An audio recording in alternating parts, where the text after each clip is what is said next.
Hey guys, thanks for tuning in to today's episode. We had an audio issue when recording, so we do apologize for that. It will be fixed for the future. Still a great interview nonetheless, and I hope you all enjoy. Do change, paint the perfect picture, throw that shit in a new frame. I show it when I'm needed, save my city like Luke Cage, yeah. Hey, what's going on, guys? Back with another episode of Aim with Purpose. I'm here with my co-host Isaiah Smallwood, and today we have our very good friend Sai Koneru. He is a young man who is an aspiring entrepreneur and someone who's had success very early on. With that short intro said, we're going to get right into the question. First question, which is, what pushed you to entrepreneurship, Sai? That's a great question. So honestly, ever since I was a little kid, I had a hunger for money. All I ever wanted from when I was a kid was I just had a passion for trying to make money. I remember in 8th grade, I was those guys in middle school that used to sell candy and be like, yo, come to my locker. I got you some candy right here. I used to do that back in the day in 8th grade, and that's really what made me start loving business and making money and stuff like that. And as I got older, for those of you who don't know, I've been trading stocks for around 4 or 5 years, give or take. And after 8th grade, it kind of made me realize, how do I really make money now? This is $50, $60 maybe a week. This is not real money. I want that type of money where I don't have to worry about anything in my life. I don't really want to, I've never, my big goal is to never work a 9 to 5, never have a boss I have to report to and stuff like that. Pretty much the entrepreneur goal. Mm-hmm. But what led to me kind of was I started watching YouTubers and I started researching stocks, and at this time it was Trump era and markets were in a bull era, so everything was kind of going up. It was a great time to learn, great time to get into the markets. Mm-hmm. And I would say around sophomore year, freshman year, I started really getting into the statistical analysis and stuff like that. I would start getting into EMA indicators, just getting really into indicators, and then I started teaching myself patterns to analyze the charts and the markets and stuff like that. And keep in mind, during this time, it was the perfect time to get in. Literally reading charts was perfect back then. Now the market's a lot different and stuff like that. But I think that really started my real passion for entrepreneurship and really trying to build a business for myself, investing, and then from there taking that money into getting into other investments, real estate, and now I'm trying to build a brand for myself. So That's what's up. We'd love to hear anybody who wants to go the route of trying to make it their own way instead of trying to follow the path that everybody else is trying to put on themselves from other people. With that said, though, the interesting thing to me is the mindset that was adapted or adopted early on. Like you said, it started out with just candy. yeah, And then from there, kind of shoes. yeah. Everyone got their own hustle for real. Yeah. Not gonna lie, y'all don't know this. When I was working at Popeyes junior year, I was selling chicken out of my locker. Oh, what? I'm not joking. I swear on everything. That's crazy. Yeah, the Popeyes chicken sandwiches I used to. No, those are so good. I remember when they first came out, everyone was going crazy about them. I told, hey, shout out Austin Best. He bought one for $10. $10 is crazy for sandwiches. Austin's a different level. That's crazy. No, back then they didn't have the sandwich, so I was really just trapping tenders and fries out of my locker. Actually, you're about to get bagged. You're definitely catching this. Anyways, you said so. You what really got you into making your money? Was it trading, just overall? Yeah, so I worked once I made bread from candy and stuff like that. I would say freshman year I really wanted to get a job, and I was you know what, at that point I was all right, I'm gonna get a job, right? So one of my dad's friend owns a restaurant down in near Stonebridge area, and he was like, all right, I got you with a job, and it was $9 an hour and stuff like that, right? So keep in mind, my freshman year I started running track. So track was my big thing. It was the thing that pushed me out of my boundaries and everything. I felt in freshman year I was kind of one of those phases where I didn't know what I was good at. A lot of people in high school, they it takes time to realize what you're good at and to find what you're efficient at to make that money, or whatever you're doing in life. You want to focus on what you're good at, So anyway, I joined the track team and stuff like that, and I realized that I was doing good. I was making consistent progress, and by end of my freshman year I ran a 5:05 mile, and that was really good time for freshman year. That's insane. So that's when my hobby of running really pushed me to get out of I didn't have much confidence, and I didn't have really confidence in myself like that, but I kind of sidetracked the whole stock thing for a little bit and focused on running and stuff like that. But after that, over the summer, freshman year summer, I got a job and I worked like literally every day. I would say, I'm not even kidding. Like I didn't care about doing anything else. Everyone was going out. Like all I wanted was that money. Like working, it was kind of chill too. It was like not much to do. It was like cashier, and I was making $9 a day.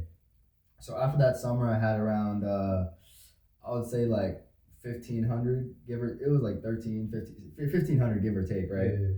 And then this is when I start getting into some scam type stuff, right? you know how it be. You gotta be on your hustle. This is like damn near like 3-4 years ago, right? So this is back when like everyone was like scamming like Apple methods and stuff like that. Like another misdemeanor charge. Yeah. Well, I'm not even hip. Yeah. Now I'm hip to that. I'm already hip. You know what I'm talking about, right? Yeah. I'm pretty So sure. like back then it was like a big, like you just like go to Apple and like scam some like Macs and like you know what I'm talking about. But after that I got around to like I would say 10-15K, and I was like, yeah, like I'm done. Like, you know, it was never like a long-term type of thing. So I'm like, all right, it's time to like really like focus up on the stock shit. And I was like, all right, bet. I put 15K. I opened up an account into my sister's name because I wasn't 18 at the time. At the time, I think I was like 15, 16, like damn near like 15 and a half, I would say, something like that. But I opened up my account, Robinhood, and I put in 15K. It was like 10, 15. I don't remember honestly how much exactly. But I started that up, and in the beginning, it was like I didn't know what I was doing. I made hella mistakes. It was like I didn't know what the hell was going on in the market. As like at one point in my stock career, I thought that like if a stock goes up and down one day, the next day it's 100% gonna go green. And I'd be like, nah, that's not how it works. And then I slowly started getting better and stuff like that. But once I started with that 15K, I eventually kept building it up and building it up. So at this point, I'm at like, I think 20, 25K, 30K. But keep in mind, I lost like, when I had 15K, I went down to like 8K, went back up to 12, and then 15. It's not like an easy, like straight up to 25, 30K. And it's like, it's not that easy, right? Yeah. So I'm at like 25, 30K, I would say. And during this time, the season's starting back up for running. And I was like, damn, like, I really want to like, I loved running. Like, I didn't care about any, like, going to practice every day and running those workouts that they put you through hell, like, just felt so amazing to me, right? And at this time, I was running around, my time improved to, this was sophomore year, my time improved to around like a 4:47, right? Yeah. This is the end of sophomore year, going to, this is when COVID started, right? And I was like, damn, when COVID started, it just kind of ruined everything. I was like, what's the point of this? Like, I don't want to go to like wear a mask and run in a mask and stuff like this. Yeah. And then I was talking to a good friend of mine, and I kind of just realized that it's done. Like, I can't do this anymore. Like, I really want to focus and get that money, because at the end of the day, I was, like I said earlier, like all I wanted in my life was money. Like, I didn't really care about like anything else. Like, I'm being so serious. Ever since I was a kid, like, I didn't care about my relationships. I said it's a terrible mindset, but like at the same time, it's like 50-50, you know what I'm saying? Yeah. But I was just so like, I just wanted money so bad. Like, ever since I was a kid, like when I'd watch movies and I see like the business billionaire in movies, I'd be like, damn, bro, that's how I want to be. And like, that's how I was since I was a kid. So eventually when I officially quit the team, the first day I didn't pull up to practice, like it was just crazy. I remember waking up the next day, because I'd have 9 a.m. practice every morning. And instead of going to 9 a.m. practice, I got up, sat at my desk, and started trading. Now this is when the real grind started, right? So I was very dedicated. When was this like? This was end of sophomore year, I would say. So like right when COVID started? Yeah, around right when COVID started is when I lost kind of my interest for running. I was like, screw this, like it's just a waste of time and shit like that. And then after that, I started really learning. This is like my phase of where I was like super determined to wake up at 9 a.m. every day. I remember I started researching like all types of stocks at this point. There's one YouTuber I used to look up to. His name was like Andrew. It's like Andrew something with a K. No. It's something with a K, bro. He's tough. He's so tough, right? But he taught me about like dividends and like. I know who's that. Andre something. Andrew. It's Andrew. I know You know what I'm talking about, right? White Yeah. He's tough. But I started watching his videos, and then I learned about dividends and stuff like that. And then my first like ever like trade, I was like, why don't I just invest all my money into dividends, right? And I had like 15K, like 20K at the time. Like, all right, why don't I do that? And then I did that for a little bit. I thought I'd just take a break, and I was like, yeah, like obviously this is not what I want. I want to be trading every day, right? And then I kind of realized that I want to start day trading, right? So then I taught myself options trading, which anyone can teach you some teach themselves options trading. If you just go on YouTube, This nigga Martin, Matt dude would be doing random stuff. He'd be like, I saw Google's at this price, like it might come back, so he'll buy a put, right? It'll go down 50%. Next day he'll be blessed. It'll go up like 500%. Damn. He gets blessed. I had 1,000% on Google put. I was like, well, I think I kind of know what I'm doing. Yeah. Next week was Nah, options are like gambler's paradise. I would say. Yeah. So for those of y'all that don't know, options are pretty much like the right to buy, exercise 100 contracts of what you're buying. So it's pretty much like 100 shares. Yeah, 100 shares of the company. So if I buy Google stock and it's at $200 and I buy a call contract for a month out, let's just say hypothetically, and the next day it goes up to like $500, which would probably never happen, but like, you know what I'm saying, hypothetical. Mm-hmm. And if I want to exercise my option, I could sell it and buy 100 shares at that $200 price. Or I could sell my call contract for the amount it went up. So if the contract went up like 1,000%, 100%, like usually no one, I never exercise like my options contracts and stuff like that because it's not really like, it's just a waste of time. Like I say, you just sell your contracts and get the money, get out, get into your next trade for day trading and stuff like that. But pretty much after I started after sophomore year, like pretty much going to summer sophomore year is when I really started trading. I got eventually up to like, I was at 25, 30K. And then this is when I started making good trades. Like I was consistently getting up there 25 to 35 to 45K. Was this the end of your sophomore year? Yeah, end of my sophomore year. Going into junior this summer going into junior year type thing, right? And then junior year was crazy, right? So I say I'm trading for like a good, like junior year, I get up to like around, let's say like 45,000, 50,000, right? Beginning of the junior year? Yeah, beginning of junior year. This is online school, right? So we're not like really at school or anything. Everyone's just hanging out. Like school is just a bullshit at this point. Like everyone's just cheating on their exams. Like no one's failing anything. It was just a slice for everyone. Everyone just hanging out, right? So during that time, I'd still wake up early in the morning and, you know, get my work done, trade during school and stuff like that. But eventually I somehow I was making daily trades and like I was making risky, like pretty good risk. I would say they're pretty risky trades, and I pretty much brought that 15K up to 60K, or it's like 50, 55, around there, give or take. And then that's when my luck kind of started running out, because options traders, there's obviously some luck involved, like for sure. And I'm about to get into that here, but some crazy luck shit happens, right? But once I get to 60K, I make like a terrible trade, right? I go back down to like 25, 30,000 because like my risk management was not there at all. Do you like, remember the trade you exactly took? Dude, honestly, I think it was erased from his memory. I think it was a Netflix trade that lost me like 20,000. Like at the call or it was a call. It was a call, yeah.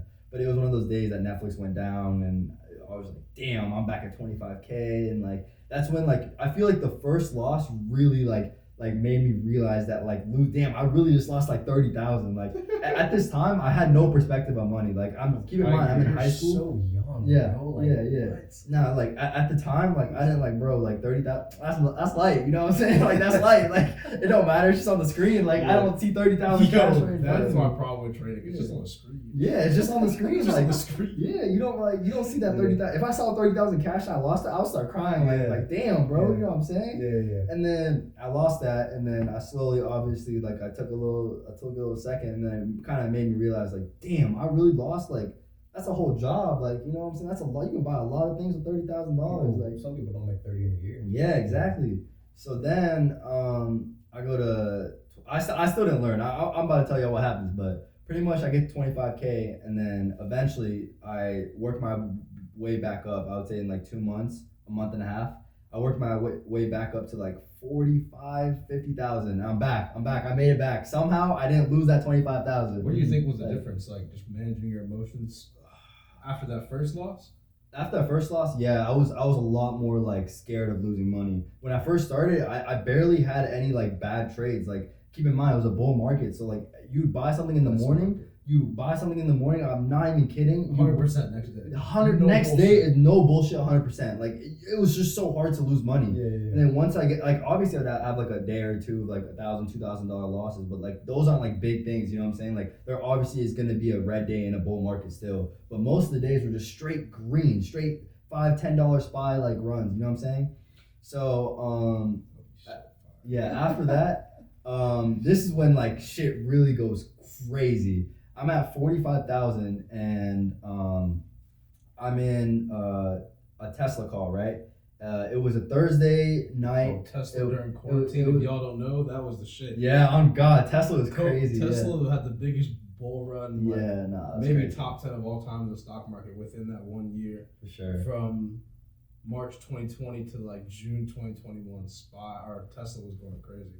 So you made that Tesla call? Yeah, so it was, I remember exactly, I was at my friend's house, we were chilling on the couch, and I was dead ass, I was all in this trade. I went 45K balls deep into a Tesla call, right? And it's because the reason why I was already down on it, right? So initially I had like 50K in the trade, right? And I was down 50K, right? And what happened was I was like, all right, it was a 0-day expiration. The thing was expiring tomorrow. So for those of y'all that don't know that like don't trade options, if it expires the next day, so every day that you have option contracts, the value, it's hard to make money every day. You need the stock to go up and up and up, right? It's pretty much, it's called theta, right? It's one of the Greeks you learn when you're trading options, right? But pretty much I was all in options contract, $45,000 into this one trade for Tesla. And it was around 350 right when at market close, right? And I was talking to my friends, just chilling, and I didn't even realize what time it was, right? And it was. I do remember when Tesla broke 350. Yeah. I don't remember what. It jumped to 400 so fucking quick. Nah, shit's crazy. No, they be having like $30, $40 runs. It's insane. Yeah. No, keep going though. So you made that. So you had that 1 day expiration. Yeah. So it was 35. It was like 355 at this time, and I checked my phone. I was like, shit, I'm like 5K down on this. I put 50K in. Equity, and I had 45,000 because I lost 5K, and I was like, fuck, it's 358, it's 358, and then my phone's like, I'm like shaking at this point. I'm like, shit, do I hold it, like what's going on, right? And I was like, something, this was straight luck, no bullshit. No luck, that's intuition. Nah, you're prepared. Dude, luck is basically when preparation meets the opportunity. I don't know. You've been prepared for the opportunity. I don't know, bro, but like I could see trusting that. Your gut. You remember when I was talking to you earlier about manifestation and stuff like that, and how I was like, I never really believed that. Your shit. brain becomes what you think about. It's like a seed on the land. Like if you were to plant a seed in your mind, it depends on like who's watering that seed, if you will, to make it grow more and more. So you just wanted that in your reality. No, honestly, like I would fall asleep every day, like real shit. I'd fall asleep every single day to like the dream of me having $1 million. Like that was like what would I do with that? Like initially, like all I wanted, like my first main goal when I started trading was I wanted to buy my dad a Rolex. Like that was like my dream, right? Because like ever since I was a kid, my dad was like an immigrant, obviously, and you know a lot of people have spoiled parents and stuff like that. But a lot of like immigrant parents, they don't really have like spoiled parents like that. It's like hard to find, at least brown people, right? Yeah. But my dad, when I was a kid, he gave me anything I wanted. I remember for Christmas, like no one had a dirt bike. You know how it's every kid's dream to have a dirt bike? Every like guy's dream is like, I got a dirt bike, Sixth right? grade? Yeah, it's like it was like 6th or 7th grade. Like I had a dirt bike, and I was like bro, like no dad does that. Like he was like just getting me anything I wanted. He was just like a great dad, you know what I'm saying? Stuff like that. No, before, I don't want to cut you off, but you want to finish that one Tesla. Yeah. I'm getting there. This all adds up into one, right? This shit's about to go crazy. Yeah. But so pretty much what happens is I didn't sell it. I kept it, and the market closed at 4 p.m. And I was like, I wouldn't have slept. In my head, I was like, all right, like worst case, it doesn't go up that much. I lose like 10, 20K. I was like, fuck it. Like I fucked up. Like, you know what I'm saying? I'll learn from it. I'll do whatever it takes to get better. And what happened actually was, I remember that day I went to the gym, and then I got Chipotle, right?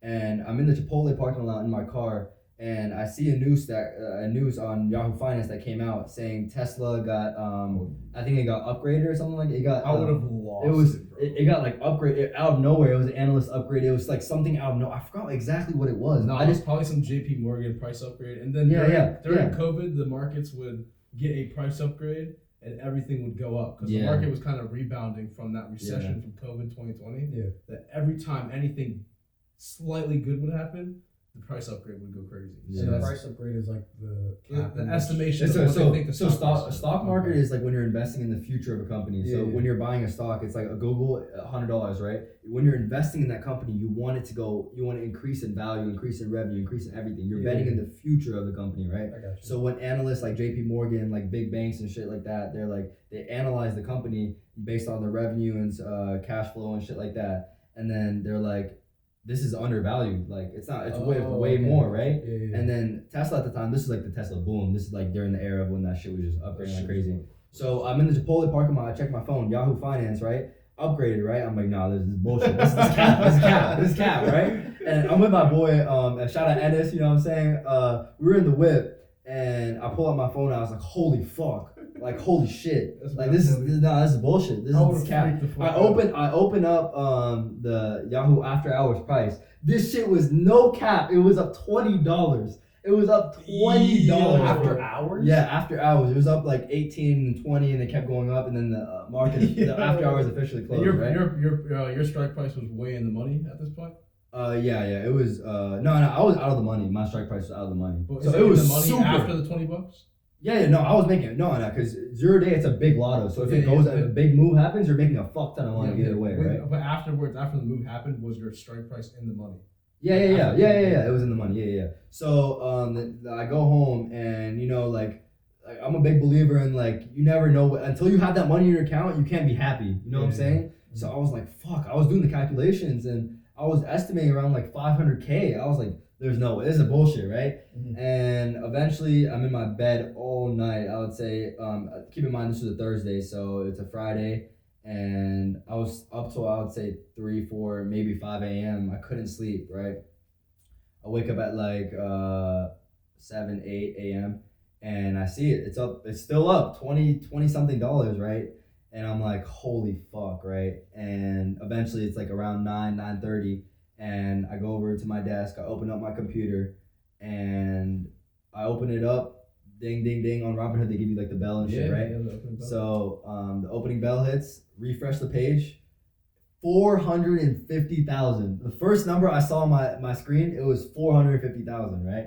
And I was like, holy shit, bro. Yo, that's Holy crazy. shit, right? Like So I was mind blown. That's awesome. So I held it for like I would say like 10, 15 minutes. And it peaked at like 500K. It peaked at like 500K. I sold it for around like 475, I would say 460, something like that, give or take. I have the video on my TikTok, so if I really want to look, No, we'll I'd pull check- it up. We'll Yeah, pull it up yeah, afterwards. We'll edit it. Yeah, on the for screen. sure. But so at that moment on my desk, I'm like, this is when my life really started. Like this is when like the next 2 years goes like fucking crazy, right? That's So, crazy, bro. yeah. I want to just add a little bit. No, that feeling is probably next level. Because Yeah. one time I put $70 on accident on a put for Moderna on accident. Like didn't even mean to. I was like, oh fuck, like mid game, probably did Yeah. some stupid shit. So Yeah. probably did some stupid shit. Mhm. Next day I woke up and there was news about Moderna like getting a price like downgrade. And then also like some news came out. They went down $40. Yeah, that's And my crazy. play You from must have hell 70 bread. $70, 2.4 thousand. Damn, I was like, that's crazy. That's when I was like, That's bro, insane. I was, Yeah. So the feeling that you felt, I can't even imagine. 'Cause Yeah. that's like another level. Like Now $40 is 2.4 is still crazy. $70 to 2.4. That's still Yeah, yeah. insane. Like Yeah. I had work that. Or no, I woke up with my girlfriend and my mom at breakfast.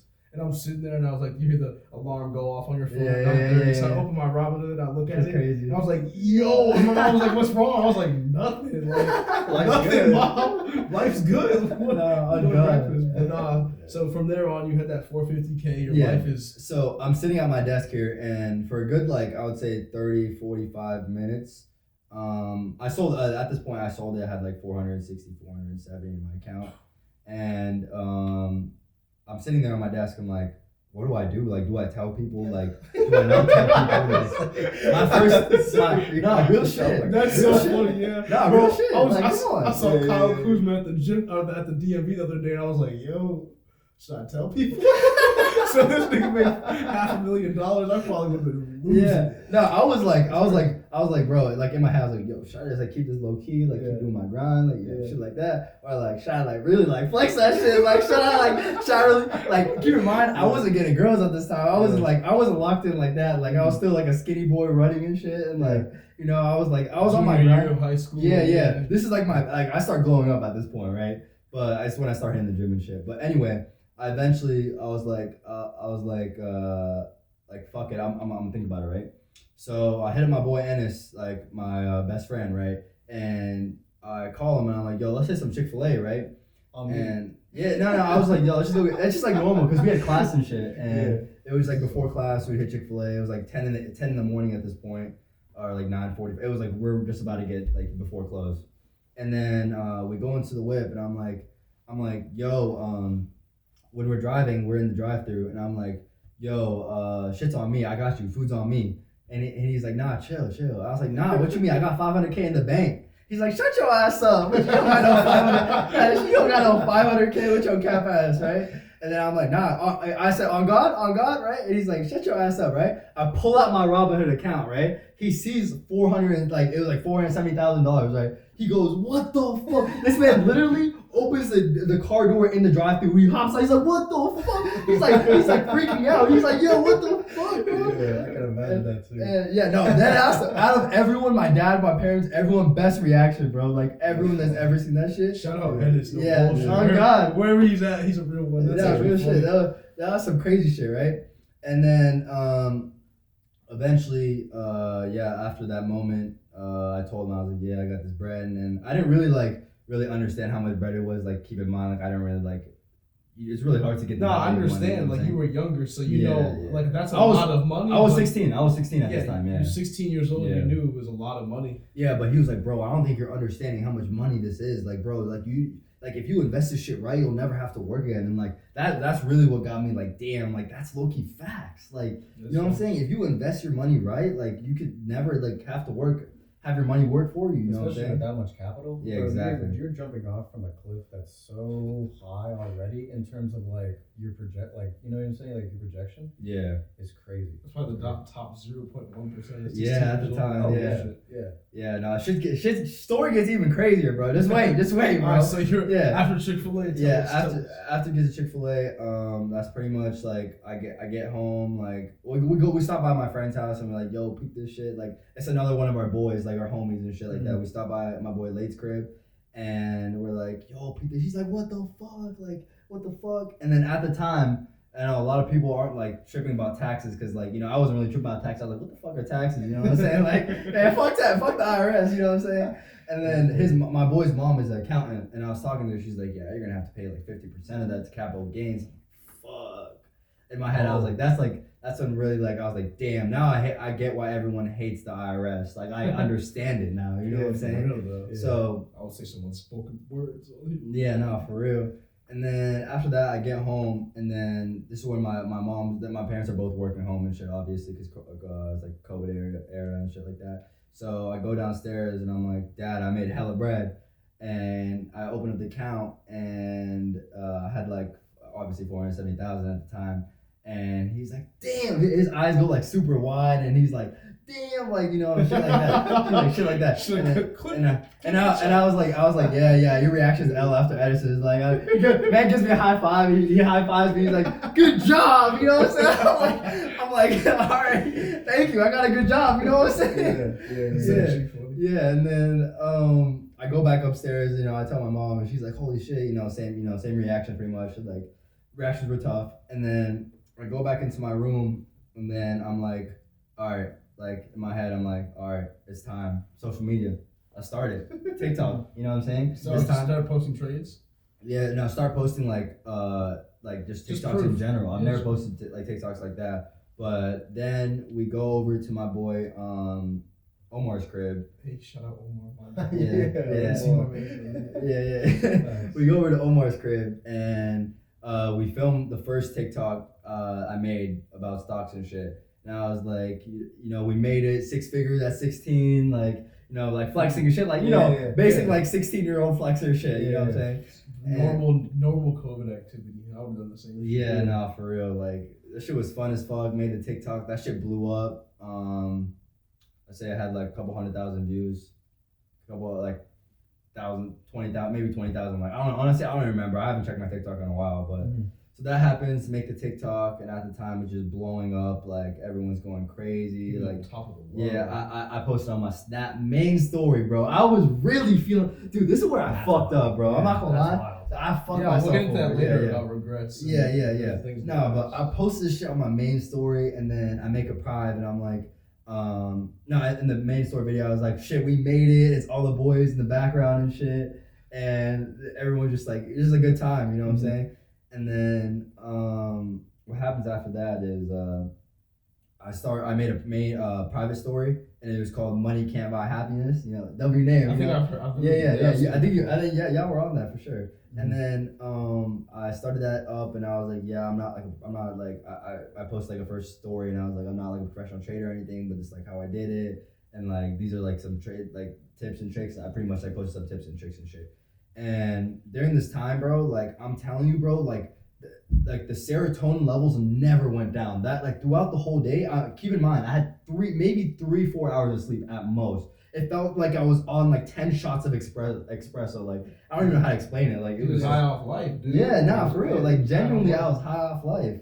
And then what happened was I posted the TikToks. You know, I started building a little following. How other motherfuckers were like, yo, inspect element, this shit's cap. You know, there's always gonna be a hater out there. You know what I'm saying? Shit like that. And then I remember I posted another TikTok right after. I was like, oh, word, inspect element. I posted a TikTok replying to the comment, and I refreshed the page. And I was like, oh, inspect. And I was like, ain't no inspect, boy, what's up? Like, I had to show them what's good, for real. Yeah. And then after that, like going to that next trading week, did you trade again? Yeah, I started trading again for sure. Wow. And you went this right is back to it? Yeah, I went right back. This is like my loss. I'd say like a week. I went back to because it was a Friday, and then I enjoyed my weekend. Yeah. You know, got to live with the boys. Like it was crazy at the time. So after that happened, I started trading again, and then this is when I wanted to create my own Discord server. So keep in mind, I never mentioned them, but X Trades is like that's where I learned. I learned from YouTube, and then I joined this group called X Trades.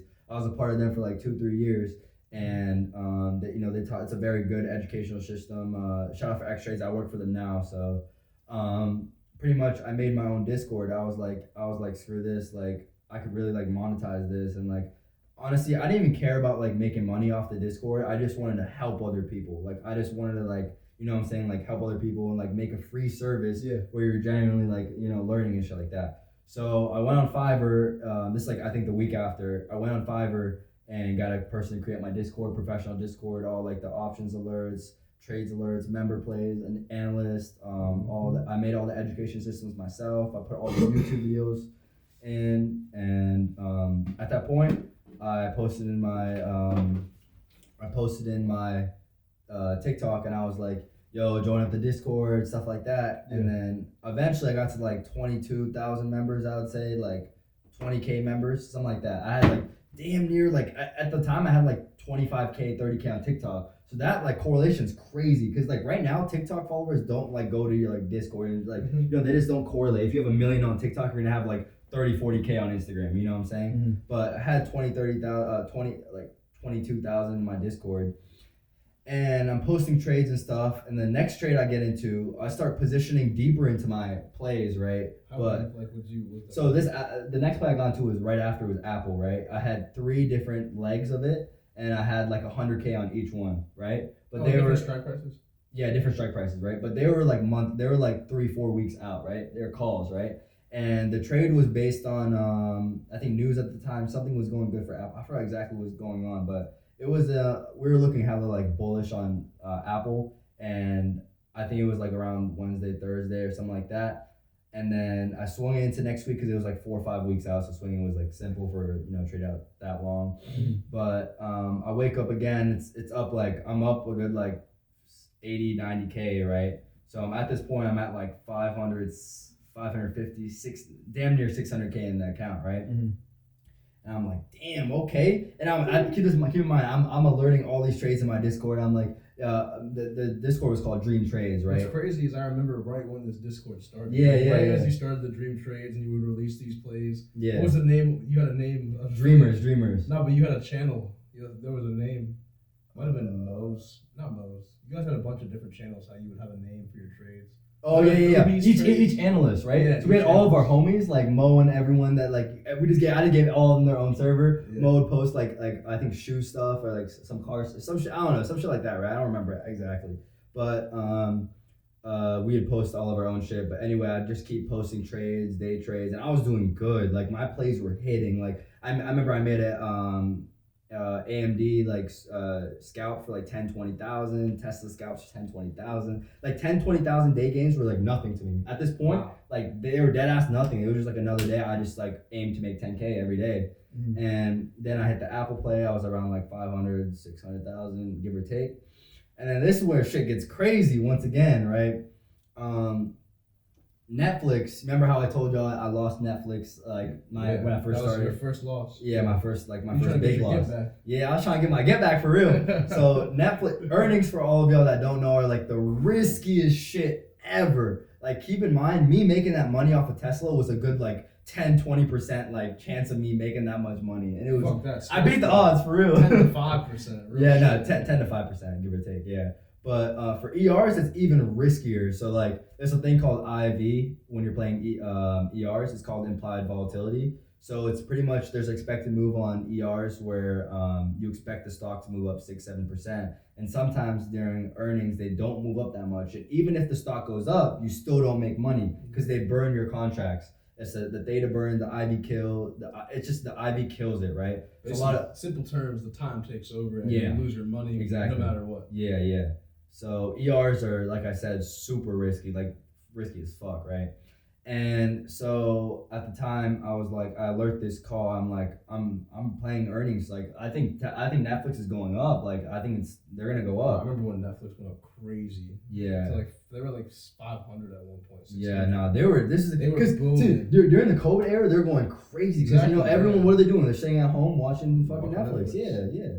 So I'm like, I'm going deep in this shit. It's bad, bro. I was like, I'm going like never do this shit. Like don't put 200K deep into an ER play. Like like looking back at it now, I'm like, what the fuck am I doing? Like That's just some stupid shit. Yeah. Nah. I see. Like again, I was trading off that adrenaline. That like ever since that Off first day. emotion. Off that first like 400K, I was still making good trades. You know, I was still playing the bounces and support and resistance line for like the scalps and stuff like that. But once I would start like playing, then eventually after I started making money, like to 600K, I was like, damn, like I was like craving that adrenaline, bro. Like that, like not being able to sleep, waking up the next day, like fuck, dude, it was so bad. And then I'm like, all right, let's do this, right? It was like 250K damn near into this one play. Tesla, why am I saying Tesla? Netflix calls, right? And ER play. So it's and at the time, Ennis got into the play too, right? And it was 4:00. The earnings came out 4:15. I put 250K in. Ennis put I think 100, 200, whatever the fuck it was, right? And we're in the car together. We're driving to the gym and shit like that. And we're taking our pre. It's 4:15. I remember Ennis. Yeah, I think I remember Ennis. Yeah, no, you know Ennis, bro. Yeah. Yeah. Nah, and then I put the money in, and then it's 4:15. We're in the car right outside of Lifetime, and we peep it. Shit is up like $30-$40. It's insane. Netflix destroyed their what's They eclipsed 400. No. It's their user growth went up like a fuck ton. They had like over like 1 million, 2 million in user growth, right? But their revenue wasn't going up that much. But I forgot something. User growth was going crazy, right? Yeah. So the stock shoots up like 20, 30, it's like 40. I honestly don't even remember. It was like 40. Netflix moves so much. Yeah, that shit moves hella.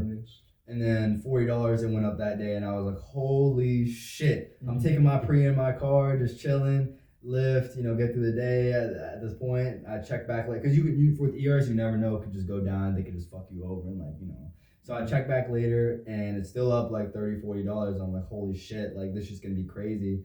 And eventually the day ends. Blah blah blah. I wake up the next day, and this is where still up $40 pre-market, $30-$40, whatever it was. I go to my desk, and at this point, I hit fucking 7 figures, bro. This is the part where it goes from 500K all the way to, at this point, I had like, it was like 1.2, right? It was like 1.1, 1.2. And I was like, I wanted to hold it a little bit, and then I hold it in, and I lost like 150,000 just like holding it, right? Yeah. And then, fun fact actually, bro, if I held it throughout the whole day, I would have had 2 million. Like That's crazy. it like you know when you're I know you were getting. in the morning when the market like there's it obviously like the dips. IV flush. Yeah, IV flush, exactly. So obviously IV flush, and I tried holding it through. I was like, yeah, fuck this, I'm taking my mail. I don't want to go doing under. the same thing. I don't want to go. Yeah, I don't want to. Holding it. Yeah, exactly. I don't want to go under this like 7 figures. Like that was my goal, and like that's what I was saying and shit. I was like, all right, bet a fucking mil. I was like, holy shit, right? I sell that shit. I'm out that bitch. I'm a fucking millionaire. Shit. At 16 years old. What you? Yeah. I was like, fuck. What you know about that, right? Yeah. So then I make my second TikTok. You know, do the same shit. Go to my boys' crib. I'm like 7 figures at 17. 7 figures at 16. What you know about this? You know, I make the TikTok. I refresh it for everyone because like last time they were calling me out. Refresh it, and then I show my Discord. I'm like, yo, I alerted it right here. Like, peep this trade. I do remember that exact fucking video. Yeah, exactly. This is where we alerted the trade. Yeah. This is where we alerted the trade. This is what's happened. Yeah. Yeah, no. We'll throw some proof on the videos too. I'll get them after. Yeah. But so after that, this is where like shit was going crazy, right? I'm still taking care of the Discord. I'm posting trades every day. I'm making like after that I made like an AMD play, made me like 20,000-30,000, something like that. You know, slowly going up, making more money and stuff like that. And then this is when the crypto era started, right? This is when Doge, this is when Doge was at 0.01, like no bullshit, right? November 2021. Yeah, it was at 0.01, right? And it was at I was one night. I might have been earlier. I don't remember when exactly, It was but November though. yes. Some stupid shit. Yeah. I just remember the price at 0.01, right? And that was like, bro, if anyone got Doge at 0.01, like you're lit, bro. I put $1 in and it turned into 160. No, that's crazy. Yeah, that's just insane. If I put 10 in, it would have been 1,000. Yeah, that's just insane. Q put in 1,000. How much did he was 0.01? My dad, yeah. Holy He shit. put in like 500. So that made him like 10K? Nah, he put it in at 0.07 because I was like hyping it up. Okay, I was like, yo, this thing has to break, 0.01 cents. Like it's just so much. This is during this. I remember. This is during the Super Bowl era. So this is like around February. Before the commercial. So yeah. So this was like I'd say January around there, somewhere around there. It blew up around December, but then in January, Elon Musk started tweeting about it. Yeah. And the price went from 0.09 from like the momentum that was already picking up from that. It kind of sprung into like a 1 cent figure mark because Elon Musk kept tweeting about it. He was like, we're gonna hit 1 cent. Mm-hmm. And then from there on, it went from 1 cent to like 17 cents in like 3 days. Yeah. And then a couple months later, it died down. It kind of consolidated from that 17 to like 13 cent range. Dipped all the way back to 9 cents. People buy the dip, it goes up again. And then right before the Super Bowl, there was hype that there was gonna be a Dogecoin commercial. Mm-hmm. And that shit hit like 34 to like 50 cents. So I think this was around January then. January 2022. Some shit like that. Yeah, sounds right. So then I was like, you know what? I'm learning my members. I'm like, it was at like 10:30. So it was like late at night. I was just showing my computer. I remember this trade too. I was like, I'm gonna start bankrolling Doge. I'm gonna start getting in, right? Put in like 200, 300,000, just like that. Like fuck, 200, 300,000. Yeah, fuck it on a meme, right? Yeah. And then I wake up, I'm up like another like 50. I'm up like 50, 60,000. I'm like, at this point, I bought it. My average, keep in mind, going up. it was like 0 point, damn near 0.01, like 3 or 4, some shit like that, right? And I was like, I woke up next day, I was up 50, 60K. I was like, it was only at like it even. I think it just hit 2. I was like, you know what? Let me buy some more. Like. You know what? Let me fucking buy some more, right? And I bought more, and then how much at the peak, I had around 14.5 million Dogecoin. So how much total is that? $3,000, $2,000? 800,000. 800,000. I was damn near like 700, 800,000, like something like that. Yeah, I was thinking peasant money. I was thinking $800, $200. Yeah. I was like peasant shit.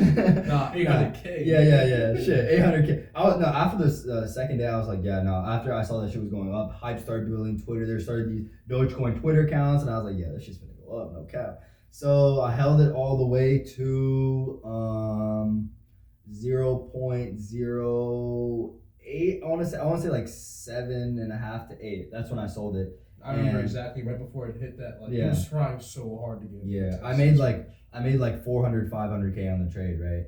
And now I'm sitting at like 1.5 million, right? And this is when it starts going to shit. This is when like the real like, see, all y'all motherfuckers been waiting like, when does this man start losing money? Like this is when I start losing money. Before we get into that, do you have any like how was it controlling your emotions while handling all that money before stuff went to shit? Like, do you have any regrets of purchases before it all went to shit? No, I wasn't during this time. I wasn't buying shit. Like, I'm being honest. Like, I'll get into Chick-fil-A. No, literally, I would get food. The one thing I would spend any money on is food. I'll be like, I would just get food like hella, bro. Like, I'd be going out, just like $100 tips, $200 tips, $300. Bro, I would no bullshit, bro. Like, we're at IHOP one day for my boy's birthday, right?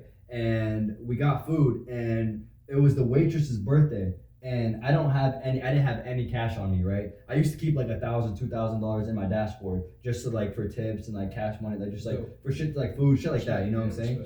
And she was like, it's her birthday, and I was like, yo, fuck, chill, right? I go hop in my car, hop into the 7-Eleven right next. You know what I'm talking about, the IHOP right next to Ashburn. Yeah. I go to the 7-Eleven, take out like $200 cash. I get that shit in 20s, come back and be like, I'm like, yo, happy birthday, like I hope you have a good one. And I gave her the tip. She was so happy. It was like this like she was like an older lady, but she seemed really sweet. I gave it to her, and like it was just like this random times like that. I'd just be like giving around like $100, $200. I'd be making like $500 bets to my friends, just fucking around. I'd be like, yo, we playing Rocket League and like FIFA and shit. I'd be like, yo, if I beat you, you gotta hit up this girl, right? And then if they would beat me and I'd give them I'll sell 500 to them and be like, crazy. Yeah, shit's crazy. That's crazy as fuck. Yeah. So you don't really have any regrets of purchases at that time? So what my first I think I didn't really make it. No, I didn't. I was just buying food, giving away bread and shit regrets. Like that. Yeah. And then I think the first thing I bought was like this chain the first thing I bought for myself. I just wanted a chain. This was like I think like 1,200. It was like 1,200, some shit like that. Mm-hmm. And then I bought a tennis bracelet, and then I fucking lost it, bro. What's a tennis bracelet? It's like a diamond bracelet. Yeah. I've seen you wear that shit. Yeah, that shit was like 3,500, like 4,000. Damn. And I lost it, dude. Before I went to a trip in Cancun. What was it called? Fucking Cabo, right?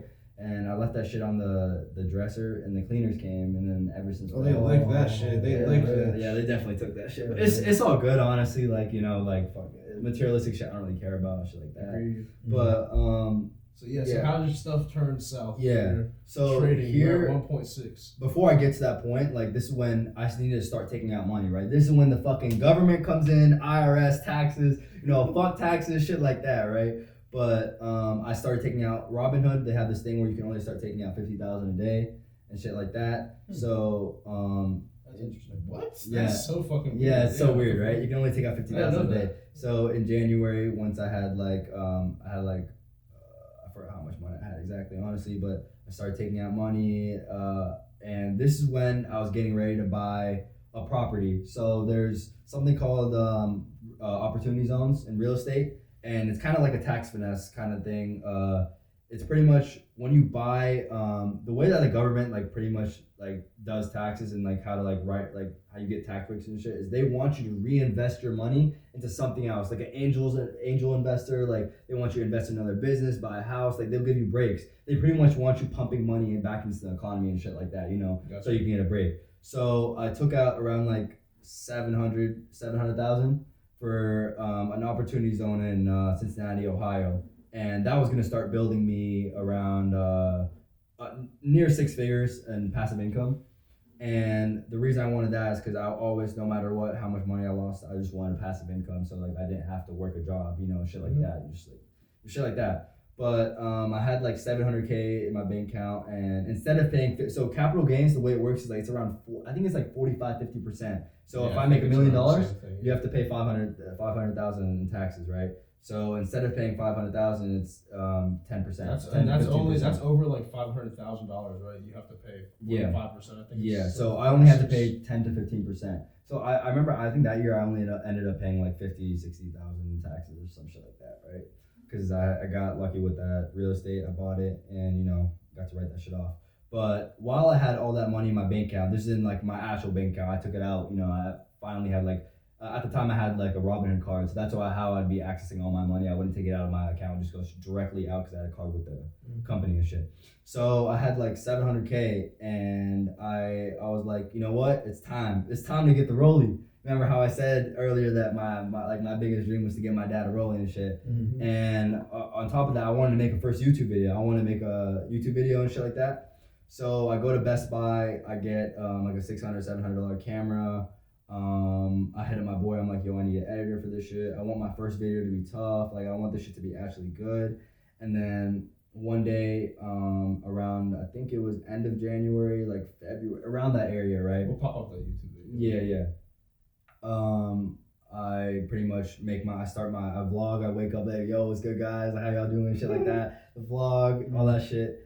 And I go pick up my boys, and then we go to Tyson's Galleria Mall. I'm with all my boys. We're there at this point, and we're filming we're walking around, like I'm dead ass in sweatpants in the Rollie store. Like, no, I say in the video, I'm dead ass in sweatpants in the Rollie store, bro. It's so funny. And we're just taking like cinematic shots of these like Rollies. They had like APs there too and shit like that. And I'm like, yeah. So I grabbed before I leave. I grabbed my dad's. I probably thought you were going to rob them for sure. Nah, I don't know about all. They had the whole guard. We're like, yo, can we record this? And they're like, yeah. Just don't take a picture of anyone. Like, just to get the shit. You know what I'm saying? Fuck. So, yeah. Probably a group of young kids walking. Yeah. It was like four. It was like 4 people. Yeah. So we eventually I pick out the roll. So I get my dad's old roll. He didn't have a Rollie, obviously. He had some fucking like $500 watch, right? He likes watches and shit like that. And he's always wanted a Rolex. And he was over 50 at this time. Like, he was like 51, 52. And he never got that Rollie for his 50th birthday. I don't know. It just never happened, right? He never got to it.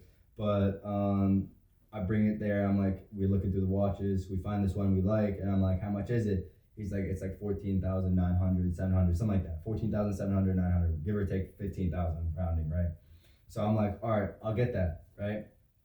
I pull out my card, and now I'm making jokes with this dude. I'm like, yo, how old do you think I am? He's like, because they asked me for my ID and shit like that and my card, and I gave him both. And he's like, sure, I have your ID right here. I could just see it. And I'm making jokes with this dude, and I'm like, I give him the card, and I'm like, I'm in the YouTube video. I'm like, shit, my shit's about to get declined for real. Like 15K on a like, I didn't even think it was gonna go through. Like, how does that happen? I'm surprised, like, actually. On a debit card, bro. 15,000 on a Robinhood card. No, it was on a Robinhood card. This is all his money. Yeah, this is in my Bank of America at this point, right? Yeah. So much. Yeah. So one transaction. IRS gotta approve that shit. Or something. So at this point, we got it all gift wrapped. Got the whole shit gift wrapped. Got us a cover. You know, when you buy a Rolex, they give you that crown green green cover. Yeah, the green box. So I was like, yo, that's sus as fuck. I'm not trying to be walking around Tyson Gallery with a fucking $15,000 Rollie. That's a fact. You know what I'm saying? Like, and then they give me like a bigger bag that covers it and shit like that. And then we go inside the Gucci store, chill, blah blah blah. We get food, and if y'all want to watch the vlog, shit like that. It's just like a chill vlog. Then we go to my boy's crib, and like at this point, we're in like our, keep in mind, I'm still 16. We start making like some freestyles and shit like that. Like my boy has his own like studio and shit. Yeah, so, I do remember watching. Yeah. We were just like fucking around, like freestyling and shit like that. And yeah, eventually I got home. I was like, yo, to my sister, like, yo, record this and shit. And my sister already knew what was good because I told her, and she's like, damn, that's crazy, right? She said, record this. And my dad was upstairs, and my parents were both upstairs. It was like, I was out damn near all day. Like, I left at like 1, I came back at like 10, right? And I get back home, and then like my parents like, where were you, shit like that. I was like, I was just out with my friends and shit like that. I'm like, yo, dad, come downstairs, me and my sister were like, yo, dad, come downstairs, right? And he's probably already in bed, like, what is this dude? Yeah, this man just like woke up out of bed. He's like, yo, come down, right? And then he comes down, and then we're all like, come down, because he's like watching a movie or some shit. Comes down, and then I open up like, he already knew the green cover, bro. Like, you just know. Like, we go to like our living room, and I'm like, yo, I got you something, right? He's like, what is this? You know what I'm saying? I'm like, open it, right? He starts opening it up slowly. He's like, no way. Like, you can see in his eyes when we're watching it, but he's like, what the fuck? Like, you know what I'm saying? And he starts opening it up. It's a beautiful, like, gold, I forgot exactly what model Rollie it is, but he opened it up, and they were like, holy shit, like it's so not. My dad was like he was in shock, like he was in like awe, and like you could tell that he was so happy and shit, and like his like he was like low key tearing up, but like you know his dads like try hide that like their emotions and shit like that. Yeah, my dad's one of those, so you could look and tell he was like tearing up. He's like, holy fuck and shit like that. I would have lost it, bro. Yeah, and then he opens it up, and then my mom was making jokes like, that must have been so expensive. I was like, yeah, it was like $1,500. Like, you know, I was trying to cap and say it was like cheap and shit like that. And yeah, you know, you see in the video, I got the whole thumbnail of him like holding it up like this, and it was a great experience, right?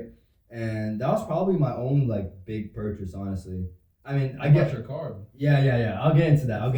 We gotta first get into how I lose hella bread. So this was keep in mind in like January, February time, and I bought my dad the Rollie. I made the YouTube video. TikToks were going good, shit like that. At this time I had like 1.4, like 5 million, 4 or 5 million, like a million, like 1.5. Let's just say give or take 1.5, right? And then I start making some stupid ass trades, right? Keep in mind I took out like 800,000. Like so it's like 700 in the or the Robinhood 600. Yeah. I don't like remember half a million around. Yeah, it was like 500,000 give or take, some shit like that. And I started fucking around, bro. Like I just started losing money like it was nothing, bro. Like I remember I forgot what trade it was. What month was this? Do you remember?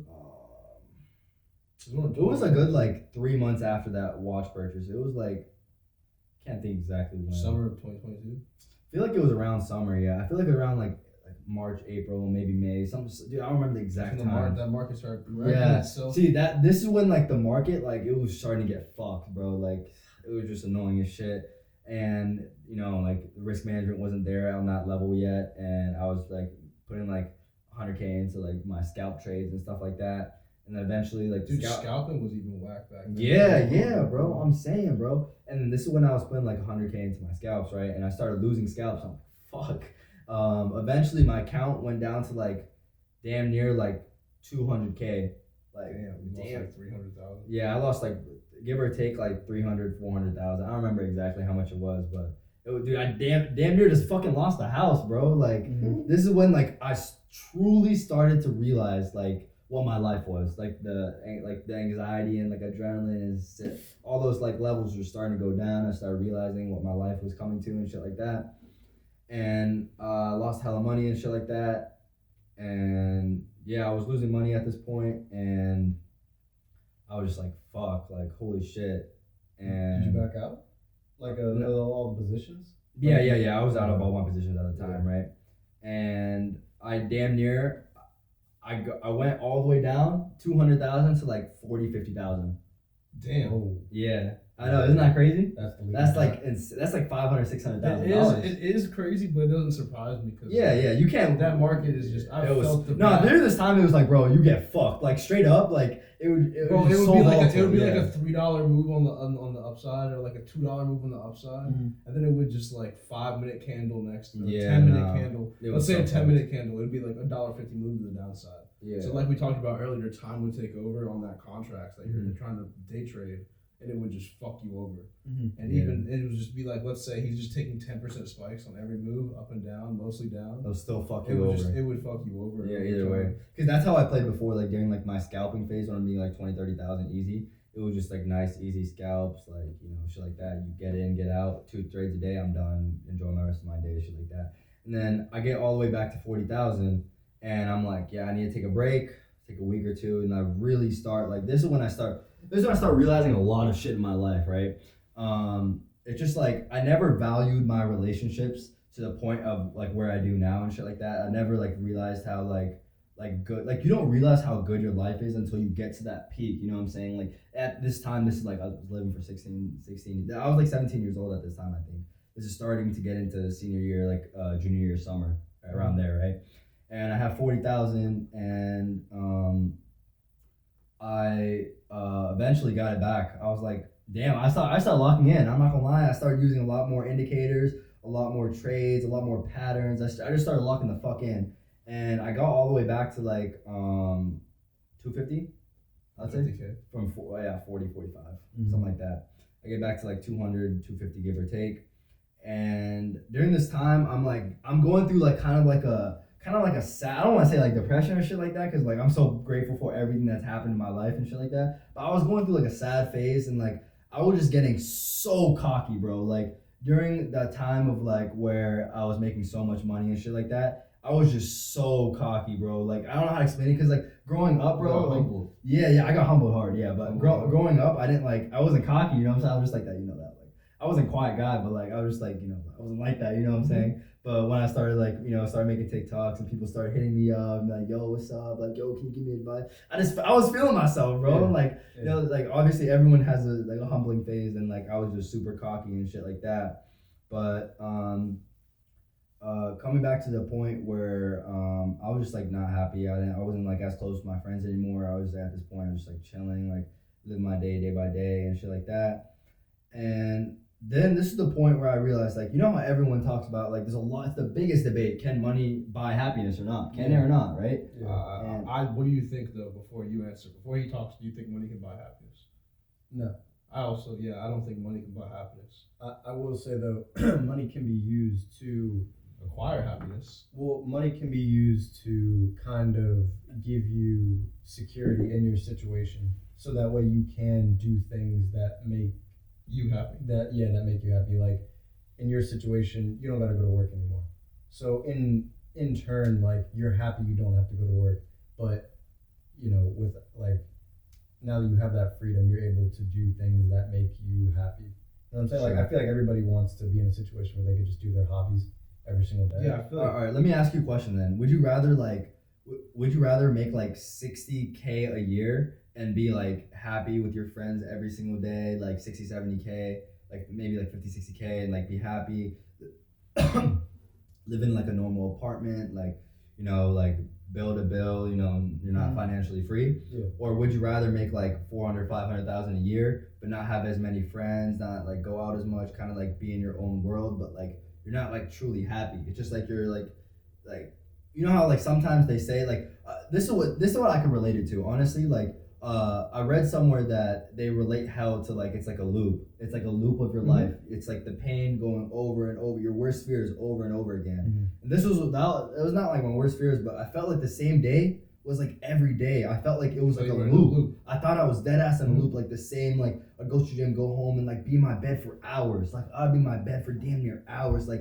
just thinking about my, like, holy fuck, like I'm just like reminiscing all the times like I made like 400,000. Like I'm like, damn, bro, like genuinely, like that shit doesn't, like, it doesn't matter, like well, I think the point or the question that you asked is important to understand. Like when you're making that much money and you're in that situation where you feel purposeless and you feel empty inside, it's because like you understand money can't buy relationships, like loving relationships. Money can't, there's certain things money can't get you, and the things that it can't get you are actually vitally important to your conscious and like your well-being. And so on the flip side of the 60K a year, but you love life and you do things in a way that like is with purpose and is with like an underlying intention, then you're in a situation where I have the same mindset as the guy who has 500K. Yeah. Because I enjoy my life at this point versus he is building a life to enjoy. See what I'm saying? It's kind of like molding your environment to be something that you enjoy being in.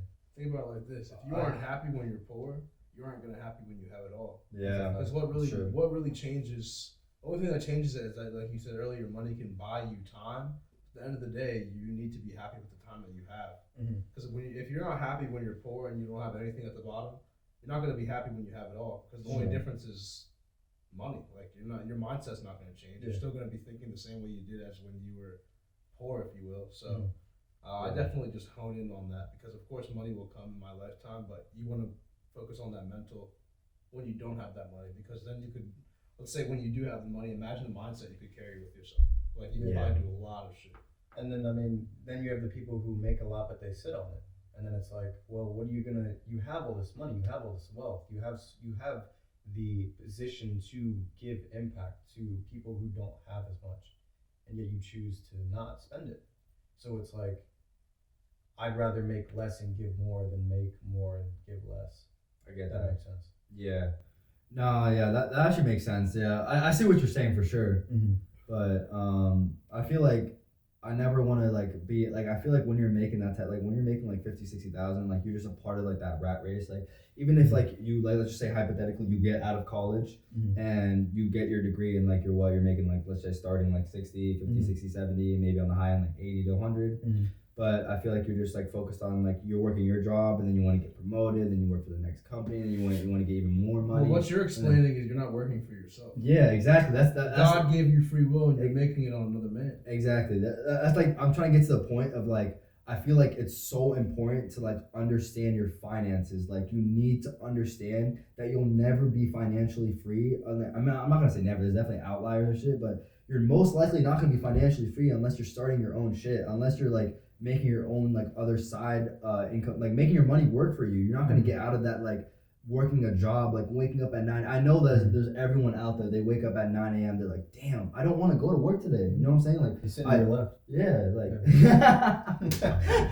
No, it was just funny because I like when you were sitting here talking about like 50, 60K in the rat race. I'm in that. Yeah. But like it's funny because I don't see it as a rat race. Yeah. Because I do this. Okay. So it's like when it talks about purpose, like my purpose is this, not so like. I think you're still young though. You're still really young. Like you're not like. All are. Yeah. I'm talking about like once you get past like 24, 25, like once you get like older. That's the thing. You can find your purpose at any point in time. Yeah. But yeah. if you continue to go to work every day knowing damn well that it is not fulfilling inside, then like you said, you are stuck in I that. feel like those people that are quote unquote rat race are just people that are dependent on a system and not really dependent on. They don't think outside the box. You know what I'm saying? They're not thinking for themselves. Yeah, they don't teach you that stuff in school. Exactly. They don't want to teach you those things in school. They Yeah. want to think. They want a nation full of workers, not thinkers. Yeah. So at the end of the day, it's just the people aren't thinking for themselves. They're going to ultimately be unhappy. They're ultimately going to, follow that quote unquote rat race. And they're going to do as they please because at the end of the day, they're okay with that. They're comfortable with that. They don't want to step out of the comfortability zone where it's painful and it's anxious and it's just uncomfortable and you don't want to be there. So that's why most people don't step into that zone. But once you realize that if you go through that pain for however long it takes you and you follow your passions and you work for yourself, you can be in that position that you're describing. Yeah. Well, nothing's more fulfilling than something that you can do for yourself in terms of like the feeling that you could have. Like you said, I mean, with the. So what's your goal on this then? Like, when do you see yourself in the next 5? Like, what do you want to do in the next like 2 or 3 years? Like with the podcast itself, or just where do I want to be in 2 years? Like, just where do you want to be in 2 years? Because you're saying right now you're in the rat race. So when do you see yourself getting out of it? Like what? Well, that's a very good point to reflect on. I think this became Sai's podcast. For real, I think my 9 to 5 ends when this even makes remotely to as much as I make now, and even then, the money that I accumulate over time, whether it's through my job or through this or through other ventures, like you said before, if it's used correctly and used in a like future looking mindset as how it could pay me back, I feel like some people don't make a lot of money, but they make it. It's all about managing your finances. Yeah, like you can't be living bill to bill. If you think you can live and survive off like a 3K apartment rent just because you want to live in like a nice apartment, like people don't understand. It's not all about like the good stuff. Like you need to manage your finances so in the future you can live on that good stuff because you're saving and investing your money and just starting with that side money you could start your own business or like whatever you're into. Find your passion and like really go for it. And that's the thing, like with those high end goods, those really expensive goods, cars being one of them. It's interesting how that leverages you to work harder but for the wrong things. Yeah. Because you probably know the person that has a super nice car, it's crazy nice. So you look at that person like, man, like that's crazy, you can afford that. But you don't know that dude works 3 jobs. Yeah. And that dude is tired every single day. He probably looks at that car like, bro, is this even worth it?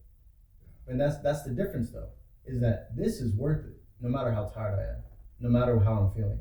Yeah. It's always worth the work that I do. So I don't see my work that I do now, for money, I don't see it as a negative.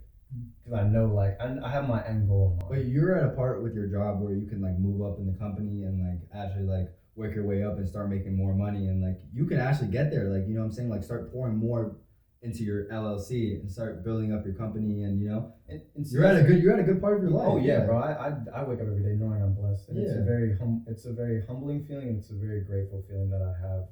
What I was thinking about when you were talking about your story early on was the shift in mindset from just wanted money, just wanted that mill, wanted that mill. Your brain literally And then- becomes what you think about. Yeah, and then you got that mill, and now you're at a point where it's less, but you saw what it was like. Yeah. So how does the mindset shift now between wanting the money, now you have it? Does it turn more towards how can you use it, or does it turn more towards Like, I want more. For me, yeah, does it for turn me- towards for me- like, do I want to get it in other ways? For me in my life, after all that shit that happened and shit like that, I just realized that I don't like. I want to start making like content. Like my goal is to start like giving back. Like in the future, in the next like 2 years, I see myself having my own social media pages where like I really look up to some TikTokers out there like MD Motivator and Yo, he's tough. there's another dude out there, but I really look up to them because like they genuinely like are just giving away money to people that need it, and like that makes me like truly happy. Like when I was at my peak, I was giving away iPhones and stuff like that. Like I was just like that made like seeing like I'm definitely a giver like to the point where like when I have money, bro, like I don't like spending it on myself. Like you know what I'm saying? Like I don't like going out. Like some people like will just like straight up they'll make 100,000. They'll go to the Gucci store 10, 20, 30 racks just on like some stupid shit. But I don't like that. I don't like spending money on myself. Like I don't feel benefit in it. I like it when like my money is like beneficially affecting someone else's life. You know what I'm saying? Abundant lifestyle. Yeah. I'm happy with whatever I have. Like even when I made hella bread, I never bought no Gucci, no designer, nothing expensive. And then when I get back to the point where like, does money buy happiness? I think for some people it truly can. For some people, Agreed. materialistic people, there'll always be those people on there on the Instagram stories like posting like 300, like they're like on yachts and like stories like that trying to flex. It's truly, you don't really start growing up in your life once you start realizing, like you don't grow up until you realize it doesn't matter what people think about you. Like it genuinely 100%. doesn't. Like Yeah, if you're always 100%. like living to like do Please something others. like please others, you just want to please others, you're never going to be happy, and that's the point. But for some people that's truly what they want. Like they just want the Instagram followers and shit like that. But And deep down, they're just not. They're not focusing on their reality. So no, but I'm telling you, if you gave them $1 million, like they'll be happy. Like they're gonna have like followers. They're gonna be happy. But like eventually, just like yeah, you were happy temporarily. eventually that like after 10, 20 years, I mean like 5, 10 years, whatever, however that high lasts, they'll realize like damn, like all my friends are fake. They fucking moved to LA, do all that like content, like all that shit. Like I just really look up to those people. Like that was epic. That they don't like care about that LA shit. They don't care about that. They just like their own content. Like creators that don't move out to LA and like stay in their own hometown making their own content because they don't want to get clouded by their judgment. And like I've truly talked to some people that went like have lived in LA and they say that they just use you. They straight up just use you for content. Like, yo, when we making a YouTube video? Yo, like when we doing this? It's never like, yo, you want to get food? You want to go like, dude, you want to go to the gym? Like, you want to go out to this? You know what I'm saying? It's just like, when are we making a YouTube video? It's just using people and like, trying to get more followers and gain clout and shit like that. And it's all self. Yeah, exactly. all- It's not the abundant lifestyle that It's you want. selfish. It's not selfless. It's so whack how people are stuck in the mindset of feeding. I mean, don't get me wrong. There's times where you got to do things for yourself before you can help others. Because Yeah, without that's you true. being in that position, That's you 100% true. wouldn't Yeah. have been able to give back. And as far as AWP can climb, the more people are getting helped along the way. So, in that regard, you gotta feed yourself before you feed someone else. But when you continue to kind of treat other people as if they're less, that's one thing I can't really. I've say. got I don't know no. about I'm not you. gonna lie. I've been to that point where I thought I was like that. Like you know what I'm saying. At my peak, like I thought I was just like better than people. But like it's just like that's like sickening. Like even realizing like it takes a lot to realize when you fucked up. You know what I'm saying? Like admitting that you fucked up is like the first step. Like realizing that's just like just proves a lot at like who you are as a man. You know what I'm saying? Mm-hmm. And I'm not gonna lie. I have fucked up like a lot of times in my past. We all have. Yeah, for sure. But being at that point where you think you're better than everyone else just because you have money or followers or clout or like some shit like that is just so fucked. Like it's just like some bullshit, you know what I'm saying? Like, and reflecting back on it, like I definitely was at that level at one point, and I definitely like lost a good amount of friends from it, and a lot of severed a lot of ties and shit like that. But you can only learn from your mistakes and shit like that. Yeah, and you were shown it, like you were shown it in some regard for a reason. You were shown that what you wanted truly wasn't what you like truly wanted. You know what I'm saying? Like deep down, like the mill only lasted so long, and then look how quick it turned to I gotta get more. So that's the same mindset with everybody else. Exactly. There's this TikTok I saw. It said you're only as happy as how many wants you have. Like you'll have like 2 legs, 2 arms, 2 eyes. And you'll have a stable family, stable income, and you want this, you want that, you want this, you want that. But the people that are homeless, they want one thing, and they're happy. They can live their life. I'm not saying they're happy, but they're living and they're getting day by day. But it's just like that people that are like, they don't understand how blessed they are. They just keep wanting more. And I was at that phase for sure, just wanting more. It's just like that hunger of like not being satisfied, not being happy and blessed to like really like understand where you are at life. Like we live in the richest county in the country. And there'll be people at parties like talking about on some stupid shit. I remember I went to one party, bro, and this dude was like, "Yeah, my dad's got a private jet." Like, shut the fuck up, bro. Like, who the fuck talking about your private jet? Like, that's the fuck? Crazy. Yeah, No one said was yours. Yeah, that's what I'm saying, bro. So like reflecting on the past, we talked about we reflected on the past. We told the whole story, but thinking back on it, is there anything you would tell your younger self from 2 to 3 years ago? I mean, it really wasn't that long. You're here, sitting here, 18 and 19 years old. Yeah. And at 16 years old, is there something you would have told yourself back then to honestly just avoid these hurdles that you've gone through and these ups and downs? Honestly, like a lot of people ask that question, is like if there's anything you could do go back in time and fix and stuff. But I feel like if I didn't make those mistakes, I wouldn't like learn. I wouldn't have truly learned, and like eventually that mistake will happen. But I lost a lot of relationships that meant a lot to me and made a lot of mistakes, but I wouldn't have learned and became who I am today to like get to the point and like what I want to do for the next like 5 years of my life and where I see myself in the next 5 years of my life. I want to help other people. You know what I'm saying? Like all those mistakes I made really like made me realize like the like value of relationships that people have in their life. Like like you don't understand how nice it is just like having friends and just like going out every weekend and just like chilling with your friends, like having those deep ass combos with your boys. You know what I'm saying? Like people really undermine it, and like it's just like sad the county that we live in, like growing up in like a bubble of just like a bunch of rich kids and like people that were ungrateful, and just how it is. But I think if I all live and learn. See, for me, I honestly, if I could, I would go fix all those relationships I definitely broke and stuff like that. But if I went back in time, I wouldn't be where I am today and like learn that lesson. So it's also super important that you acknowledge the fact that you messed up. That part of it. Yeah, for sure. You could go along being naive as long as you want. You know what I mean? And then that person on the other end of that relationship, they know the truth, and you're just kind of hiding the truth, deflecting it.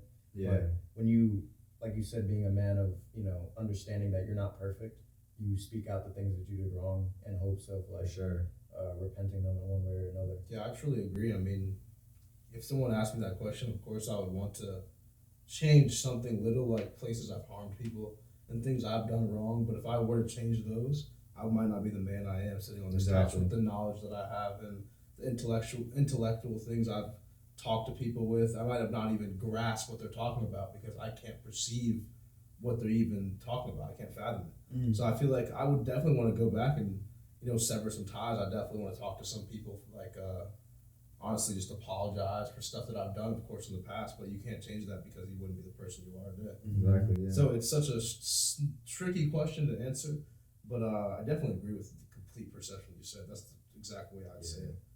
Because you can't change the past. And it's also like crazy because like when you're like at like 16, 15, like your hormones are just like through the roof. So you're feeling this emotion like next level. It's like times 10. Like if I went through shit when I was 23, 24, it would be just like different because my hormones are on that level. But once I'm that, like when you're at like 15, 16 in high school, you're just like super emotional and like you just feel your emotions a lot more because you're growing. Yeah, exactly. You're still growing. You're still a child. And you're a lot more swayed by outside influence. Yeah. As you get older, like until you graduate high school, I feel like it's like you don't become your own person and shit like that. Well, you'd be surprised, but there's a lot of people in college who are still getting swayed. By for sure. Peers I feel like it's just the pain. You're not gonna understand. I know, but it's like you get stuff. You're getting there. You know what I'm saying? High school, like it takes you like a little like step. It's like a step. You're not thinking for yourself. You're thinking for the system. Exactly. Yeah. At the end of the day, I feel like people really don't understand true peace unless they felt true pain. And as fucked up as it sounds, people aren't really gonna understand the peace that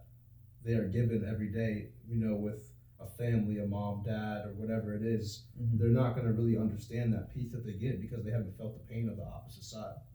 So I feel like people really don't understand or won't mature until they've felt that pain in their life to reflect on what was good. Yeah, exactly. It kind of goes back to what you said about the wants, like how much want you have, or how many different wants you have. When you've gone through things over time, that gets less and less and less. I feel like want things that money can't buy. Really. Yeah, I feel like in high school, like I experienced like a good amount of things, like good experiences. Like I want to like bring up the fact that I don't know if you guys watch like Iman Ghazi or like Sneeko or like any of those like Sneeko. But they talk about how they've taken psychedelics at a young age. I remember Iman saying he took his first like acid at like 14, 15, shit like that. And I really feel like that's crazy. Yeah, I really feel like that really like played a role in like my mindset change, because I just think that like people are just like so like narrow minded, like, you know what I'm saying, like what's that word? Shit, I don't even know, but like people they're just like so close minded, like, you know what I'm saying, like they don't think outside the box. And like I feel like there's a lot of people that just like they have these goals and ambitions, and it revolves around like a job or like having a nicer car, or like you know, I just feel like I'm at that point where like I want to like inform people about entrepreneurship in general, like finance is just so important and shit like that. But I feel like that really changed my mindset, like growing up from like a younger age and shit like that, and like really changing my money, like my money mindset and things like that. What between the before and after psychedelic experience that you're highlighting, what was the biggest I guess change that you had mentally? I feel like you know how there's like first person, third person, like you perceptions. Like people like perceive you in like a certain way. I feel like when you're on that tab, like your brain is like it goes back to how you were a baby. Like you look at every single perspective, and it feels like it opens like the next level of perception, and you separate yourself from emotions. Exactly, you just think about everything. Perceive things for what they are instead of what you want them to be and think them as. Yeah, and I remember tripping after like all that went wrong and shit like that, and all my regrets and shit, and it really made me realize, like after a long, like, you know, it was only recently that I realized that like I really was a fucked up person at one point in my life. You know what I'm saying? And it really like helped me. Like, yeah, I can't do any like yeah, you could be sad over it, yeah, you could be pressed over it and shit like that, but there's nothing I could do to go back in time and fix those things. So logically, the only thing is just get better. You know what I'm saying? Be a better person. Stay present. Yeah, shit like that. No other time besides the past and the future. Yeah, but going back to my story about my car and shit like that, what you were bringing up. I eventually got to 200,000, blah blah blah, and I was like, you know what, fuck it. I'm at a sad place in my life. I don't give a fuck. Like, you know, everyone keeps talking about how money can buy happiness, right? So like, yo, dad, like, let's go to the dealership. Went to the BMW Sterling dealership, and my dream car at the time was the AMG DT63, just like $150,000 car, right? And I was like, all right, bet, like, let's fucking cop it. Got the whip. Hopped out of got to the dealership, whipped out of the BMW Sterling dealership with the car. Played, you know, the first song you gotta play in a new car is Trophies, because like it feels like you made it. You know what I'm saying? Like I remember the first, I connected my Bluetooth to the shit. I was like, yeah, I gotta play Trophies. Drake go crazy with that shit. And then I played it. I had the car for a good like 2-3 months, I would say. But I felt like the first 2 weeks. Don't get me wrong, bro. That shit was like another high. Like it was damn near another high. But once you get to that like that third week, bro, or like whenever time it is, like have y'all seen that like valedictorian speech where he talks about the 17 second? All right, so pretty much there's this like valedictorian, he got the highest GPA and shit like that, and he talks about how his senior year he severed a lot of ties and relationships because he wanted the valedictorian so bad that he let go of his friends. He was like, fuck this, I want it so bad. He lost a lot of relationships and shit like that. And at his valedictorian speech, you know when you're about to graduate, they call your name for like valedictorian and like the other shit. He was like, he heard his name being called for valedictorian, and it felt good for like 15 seconds. But then came a 16th second when he realized that all that shit he did and all those relationships that he severed, for that 16 second, he realized that he fucked up. Didn't amount to like the satisfaction Exactly. that he wanted. Exactly. And then you put it Yeah. He didn't realize the goal he was going for, pretty much, and That's how you felt with the car. Exactly. Yeah. And I had it for 3 months, and it was at this point, it was just so expensive. I was like, yeah, fuck this. Like, I was paying $100 in gas every day, pretty much. Oh my. Yeah, imagine. Dude, I bet the insurance was. No, that shit was crazy, dude. Fuck, dude. I don't even want to get into that, but I just sold the car, and then I was done with it. Now I just with my normal first car. Wait, CLA. swear you? Oh, I actually remember that. Then you had 2 cars. Yeah, I had 2 Damn. cars. I kept my CLA. I never wanted to like sell my CLA because it was like my first, like, I had the amount of memories I've had in that car is just like crazy, and like everything is kind of like a resemblance of the past and shit like that. So No, I've that's always dope. wanted to keep it. Yeah. No, this conversation was super enlightening and super fire, bro. Definitely feel that you'll come on in the future. We've been talking for a minute. I don't want that camera to act wonky like it always does. No, for sure. But nah, bro, it was dope talking for sure. When I get back on here, I appreciate everybody watching. We definitely just hit, I think it was like an hour and 30 minutes, something like that. Yeah, damn. That shit flies, right? That's That's crazy. why you wouldn't even realize if I didn't cut you off and look at the time. You probably would've talked for another 30 minutes. No, and, for real, yeah. Easy 30 minutes goes by in 5 to 10 minutes. But no, I mean, if anyone has any feedback, I do appreciate everyone listening. Episodes will be out pretty consistently again. So I appreciate everybody listening. Hope you all have a blessed night or day or whatever your time you're listening. I hope you have a good remainder of your day. So without further ado, I'm out of here, y'all. Peace out, y'all. I don't do change, paint the perfect picture, throw that shit in a new frame. I show it when I'm needed, save my city like Luke Cage, yeah.